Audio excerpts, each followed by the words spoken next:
Hello and welcome back. I'm Steve Murphy, a trust and estates attorney with McGuire Woods LLP, and this is Legacy Planning Once Removed, my podcast on legacy, property, estate planning, taxes, and everything else on my mind and everything else on my clients' minds. Speaking of which, there's a lot of talk these days about a concept called a mindset. This can have lots of definitions, but in my view, a helpful definition of a mindset is this. A mindset is a set of beliefs or a perspective that shapes how a person interprets and interacts with events and the world around him or her. So we can think of that as a mindset. And there's lots of resources out there that talk about how the right mindset can really set someone up for success and fulfillment in life. And there are lots of different types of mindsets. There's some resources on a mindset called the innovator's mindset. What kind of mindset would an innovator have or would help someone be an innovator? How about an entrepreneur's mindset? Well, we're going to talk today about a different kind of mindset, and I call that the legacy mindset. Before we get there, I'm going to talk about maybe the most popular mindset that's being talked about these days, and that's called the growth mindset. It's a really great concept. Now, I like to just talk about the growth mindset by comparing it to its opposite, which is called the fixed mindset. And obviously, this is thought of as a negative mindset, the fixed mindset. Someone with a fixed mindset would say things like, failure just shows my limits, or I can't learn to do new things. Either I know how to do something or I don't. I stick with the current methods. I don't like to be challenged. And I'm threatened or jealous of the success of others. Obviously, all those are cast in a negative light. Now let's compare that to the growth mindset. Someone with a growth mindset might say, failure is an opportunity to grow. I can learn to do new things. I like to try new things. Challenges help me grow, and I'm actually inspired by the success of others. And some of these resources out there talk about how the growth mindset can really help someone, again, reach that success and fulfillment in their life. And I think we can all see why, how I've summarized it. But again, let's add another mindset to the mix here. I call this the legacy mindset. Now, as you know from this podcast, I like to make distinctions. I'm talking about a legacy mindset. This is not a term called legacy thinking. Legacy thinking is a negative term that sometimes refers to someone who just is following the old way of doing things. In fact, maybe legacy thinking is an example of a fixed mindset. But I'm talking about something different, something positive. This legacy mindset is focused on your legacy or on legacy in general. And we'll explore that for just a few minutes. So a few thoughts on the legacy mindset. First, let's consider the meaning of legacy. You know, we often think about a legacy as something you leave behind, maybe after your death, or something you give to someone else, like a specific gift in your estate plan. But the actual meaning of legacy is much broader. Legacy comes from a term meaning to delegate. Like you authorize someone to do something, you pass along something to someone else. So in my view, this legacy is about things that are passed on. And the conventional meaning of a legacy has to do with these gifts after death. But there's no reason to limit a legacy in terms of time or people or things. And actually, we talk about that on this podcast all the time. If you have certain goals in mind, you don't have to wait until your death. You can start right now during your lifetime. So again, returning to this concept of the legacy mindset, what would that legacy mindset be? I really think this is a growth mindset, but it's not just focused on the self. It's applied externally. It's about your impact or your effect. So the second question we might ask is, well, what are you going to focus on in this legacy mindset?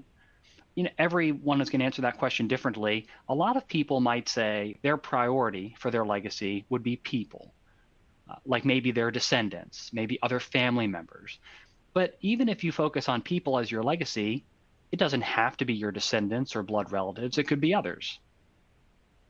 You could also focus on institutions like charities, universities and religious organizations often come to mind when you think about institutions that you might want to benefit, but it could also be other kinds of charities or groups of charities or causes. And that leads to maybe another object for the legacy's focus. Your legacy might be ideas. And here's a practical example. Some people like to set up a charitable organization like a donor advised fund. We talk about that on another episode that is focused on benefiting specific kinds of charities to promote certain causes or even ideas. But you could also have a legacy focused on things. I have lots of clients who have art collections or book collections or who care about buildings and architecture, or maybe it's something as common as preserving farmland through a conservation easement. All these could be the focus of a person's legacy. But a third question might be, when will this legacy take effect? And again, this is the important one that we've already alluded to. Some people think this legacy planning is just morbid. They think it's about planning for after death. Well, yes, that is part of it. But as we talk about on this podcast, legacy planning is much more than just talking about what happens after your death. We often do start the conversation with that time period, how will assets pass upon death? But I just use that as an exercise to distill the key elements and the key goals. But then we can start to work backwards from that and consider what to do, if anything, during life to help achieve those goals. Sometimes that might involve gifts and tax planning or charitable planning. But as we're discussing here, maybe it's just seed funding for that legacy of how you're passing on gifts or even values to others. Fourth, there are some pitfalls here. Part of what we're talking about is this legacy might not just be money, and it might not be just aimed at certain individuals. So you might have a strategy of how to pass on values or promote ideas during life and upon death. And as I've talked about in one popular episode that talks about the rich relative often is focused on just mentorship and passing on values. You can also pass on those values through a letter of wishes that you could write to accompany any kind of estate planning document. But I think the pitfall with some of these approaches is if they are approached in the wrong way, if you're focused too much on impact and effect during life, it's actually easy to get controlling in how you set these out. As one client commented once, he's worried about getting preachy in some of these documents. Well, that doesn't mean we don't have the letter of wishes. That doesn't mean we don't try to pass on values, but it might caution us as we do pass those along. So I have two overall comments as you're thinking about passing on this legacy. Number one, again, thinking about maybe some of these resources out there about finding fulfillment in life, I would say that your legacy should not be based on an outcome. You shouldn't say my legacy is to have this person achieve this goal, because that's relying on somebody else. And that might lead you to a place where you're becoming controlling of that person. So the legacy really shouldn't just be about what others do or how they behave. I would say it can be much more fulfilling if you think of your legacy as process-based. It's about your actions, your participation with others. And second, you shouldn't expect the legacy to have an impact immediately. Now, that being said, lots of my clients have legacies where they have been able to make a meaningful impact quite quickly. But I would say one approach would be to be patient in your legacy and just watch how these grow and develop over time, whether you're trying to benefit institutions, ideas, objects, or people like your descendants. Again, I think all this will help you to convey those goals and wishes and move forward with your legacy, but maybe with a lower risk of becoming domineering or controlling or preachy. And there are subsets of this legacy mindset. I like talking about it. I think about this sort of stuff all the time. Maybe you could develop a subset of a legacy mindset that you might think of as a dynastic mindset that's focused on those specific subset of individuals, those further generations. And then maybe it's about passing on assets, yes, but also values and the like to further generations. So we're about to close, but as we do, I like to end with a thought exercise. So in this thought exercise, how about we borrow from some of the literature on growth mindsets? To develop a growth mindset, often it starts with a few steps. One could be taking the right perspective and reflecting on what you've achieved.